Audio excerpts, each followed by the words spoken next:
Magandang morning sa lahat. Ay, ito, mga manok ko, pakainin natin.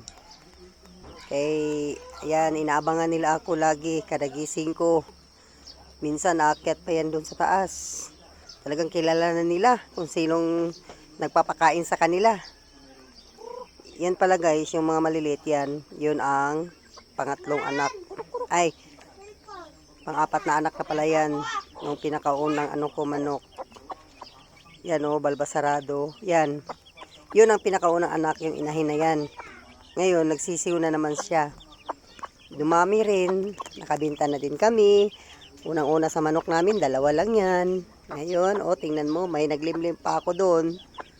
Maraming itlog yun. Iwan ko kung ito yun, unang anak. Yun sila, nagpares yung babae at lalaki. Sila yung unang anak. Kauna.